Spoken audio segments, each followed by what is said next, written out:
Sa wakas mga mi, after 69,000 years, huy, charot! Time check, 2:31 sa hapon, nakakaon ra jud ta mga mi, kadugayan natong panilap og nilantaw sa kamaisan. Huy, iga panilap jud. Lami jud kaayo ning makakaon ta sa atong kaugalingong tinanom no. Huy, pilingon. Mura pud og nitabag tanom nge. Pure yellow corn jud ni atong gikaon mga mi. Og first time jud ni namo nga nakatanom og nakakaon aning klase nga mais, yellow corn. Actually mga mi, sponsored day ni sa taga-agriculture ning gigamit sa akong mama ug papa nga budget para sa ilang gipanggamit og mga seeds, abono ug uban pa para sila makatanom. Grabe ka helpful ug kakugihan jud kaayo ning taga-agriculture kay ila jud gitabangan ang mga farmers. Sana all. I-flex din ako ning gigaman ni Father nga DIY crib para kay Bella. Actually, pink daw tay color ana apan sa gipalitan daw ni Father nga tindahan. Nautda na daw og pink. Kay kapuyan man siya magbalin-balin og tindahan. Ipalit na lang siya green for temporary. Ouchar! Garaa jud kayo sa crib ni Father. Ay, igada ko anang Bella. Gubo na lang dayon na para himuon og sugnod. O, diba? Paskang gamita kayo. Charis. Pagbalik na ko mga mi, akong gibutang si Bibi sa kutson para ilisan og diaper. Ug sa dihang ni kalitra og gila kay gikumot tadi ang iyang buhok. Kaloy ba yung taon? Hay nako. Pagkaugma mga mina, alas 10 na pud kog mata kay gabi, sige ra jud mata si Bella bisag kung saan ako siya pik-pik, giduyan-duyan, dili jud siya makatog tungod sa iyang gibati. Duhang adlaw naman gud siya, wala pa nakalibang bisag kung saan ako gaplas ug mansanilya, di gihapon siya makalibang. Nabilar na pud mi sa kong baby hantud gipainom na jud nako siya sulay og tambal nga para pahilis ug makalibang. Kaloyan ni epekto ra jud siya pagkatudtod, hapit alas 2 na jud to siya nahunonaan og painom tambal. Sige naman jud siya langhab, namula na kayo iyang mata kay katugo na jud unta to siya ug paghuman ako og ilis niya dol alas 3 na jud siya nakatulog og ayo. Paskang luoya jud kay sa bata ni. Anyway, niyanhin na jud ko dayon og kusina para mga pi og mamahaw. Gamay ra jud akong gikaon mga mi kay wa ko ganay mamahaw kay lagi yun napas mo ng bitok.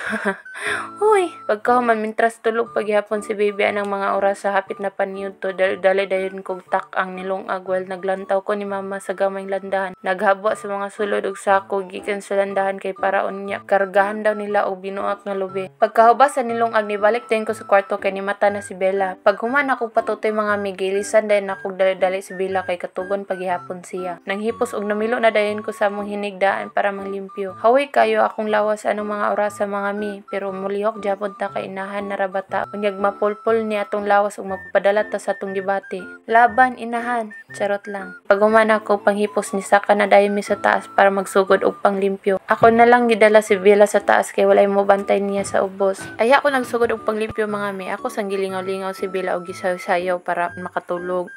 Pero dili gid gyapon siya makatulog mga mi. Ambot na lang jud aning bataan ni oy. Basta lagi magplano kog manglimpyo, di gid na matulog si Bella. Ako na lang gibutang si Bella sa higdaanan mga mi para ako makalingaw kog panglimpyo. Hala manglimpyo na ko mga mi kay daghan na kay kog sat hapon na. Konkret tagbalay nya hugaw og pamudyo na unsa. Abi palagway bayi ning balaya. By the way mga mi, mo din ni akong kwarto. So mo na iyang inside. Charis. Gamay ra kay na siya nga space. So mo nang nibalin ko kwarto mga mi. Walay katray. Ug mo sab na ako ang closet. Kutsyon. Ayaw na ninyo ang bata ng duha ka untanda mga mi kay higdaanan na sa mga era na mo. Pag human ako panglimpyo mga mi, timing niabot si mother na nagad og paniudto. Kay alauna na, gigutom na daw siya. Kay gibati na pud kog kagutom. Nang naong na dayon ni Bella. Kay anang mga oras sa mga mi, init ug alimuot kayo ang taas jud. Akong gidala si Bella sa kusina og gibutang sa iyang crib para makakonsentrate kog kaon. Cheers! Pag human na mog kaon mga mi, nidalikit dayon kog kaligo mintras nagrelax pa si mother. Ako sa siyang gipabantay ni Bella. Kadugayan tabyog-tabyog ni mother ni Bella mga mi. Nakatulog na dayon siya maong paghuman ako og kaligo. Ako na dayon gipalakaw si mama kay nanawag na si father kay pasugdo na daw siya buak og lubi kay nahuman na daw niya buno. Yes mga mi, sila na lang jud duha nagtrabaho sa kalubinan kay kaming mga anak nagsantaihay na og kinabuhi. Hoy, for the go. Nang eskwela nang duha na kong mga manghod mga mi og ang duha na ko kamagulang nilang yaw na para manarbaho. Samtang ako nga unemployed kay nagatiman pa sa akong puya. Charis. Next year na ko mulangyaw mga mi oy.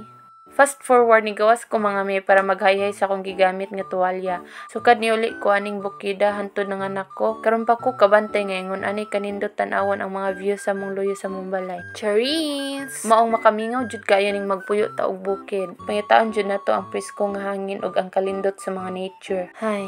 Ana sila mga mi, sakyan daw ang kabaw kay para mosunod. Maong si Pader iyang gisakyan ang kabaw ug naghakot si Pader sa binuak nga lubi ni Mother. Samtang si Mother nagbuak sa mga gipangtapok na gibunta ni Pader nga mga lubi. Dira pod tantong buringan si Mother kay naaman ang duha ka igihan nga bodyguard nagsunod-sunod ug nagbantay sa iya. Da, sana all. Pagbalik nako sa kwarto mga mi, nakita nako ang isa namong iro sa gawas nga naghinoktok kay nagdaot. Maong ako siyang giduolan, gitrapuhan og wipes ang iyang mata kay napuno og muta. Pagkahuman ana mga mini, balik ko sa kusina kay nakalimot kong inom og ininit tubig kay bago kong liko. Nakita na ko sila mama na humana og nagdiskarga na lang sa mga binuak na lubi sa landahan. After ana ako gipagaw sa among baying iro mga mi para pakalibangon og paihion. As you can see, nakadina na siya kay girid tide. Di na mo pwede boyan mga mi kay unyag maupahan nag mga kagirong iro sama sa akong ex nga kagiron. Hala kalo oy. Bitaw mga mi, tiguang na among iro. Pagkahuman ana mga mi, gisugo ko ni Pader para moadto sa akong iyaan para mamaylo og tula para sa iyang mga baktin. Kay pagkaugma pa siya makapalit og tula. Og ani ratataman mga mi kay murag di na kaya sa akong lawan yama. Ugma na pod. Bye-bye.